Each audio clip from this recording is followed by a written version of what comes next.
நிறுத்திருக்காங்க. இந்த அரசை வீதி கொண்டு வர வரைக்கும் நம்ம விடக்கூடாது. அமைச்சர் இருக்கக்கூடிய அமைச்சர் சேகர் பாபு, மா சுப்பிரமணியம் இவர்கள் ஊழல் செய்வதற்காக 271 கூட கான்ட்ராக்ட் நம்ம அடமான வைக்கணும்னு நினைக்கிறாங்க.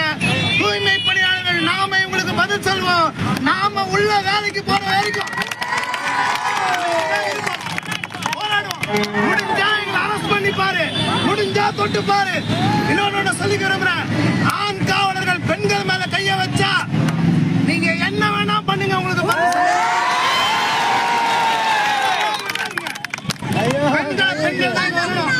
கைது செஞ்சாலும் சரி, உங்களை மண்டபத்தை வச்சாலும் சரி, திருப்பி சென்னை மாநகராட்சியை நோக்கி நம்ம திரும்ப திரும்ப வருவோம்.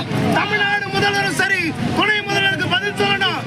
மாமன்னம் படத்துல நீ பட்டியலிருந்த சமூகத்தை சேர்ந்தவர நடிச்சா மட்டும் போதாது, எங்க வலியும் கஷ்டம் உனக்கு தெரியணும். நம்ம விட மாட்டோம், நம்ம போராட்டம் தொடரும். நீங்களா நாங்களான்னு எலெக்ஷனுக்கு முன்னாடி பாத்துருவோம், ஒரு கை பாத்துருவோம். இந்த வெயில்ல எல்லா வெயிலையும் கடுமையா வேலை செஞ்ச ஜனங்க இந்த வெயில இந்த இடத்துல இருக்கோம். நான் சவால் விடுறேன், காவல்துறையை சென்னை மாநகராட்சி முடிஞ்சா எங்க ஜனங்களை தொட்டு பாருங்க, தொட்டதுக்கு உண்டான பதில் உங்களுக்கு இருக்கு. போராட்டம் தொடரும். நான் கடைசி வரைக்கும் தோளோட போறேன். இங்க வந்து ஆதரவு கொடுத்த எங்க வழக்கறிஞர் சக அமைப்பினருக்கு நம்ம எல்லாரும் சார்பாகவும் நன்றி தெரிவிக்கிறேன்.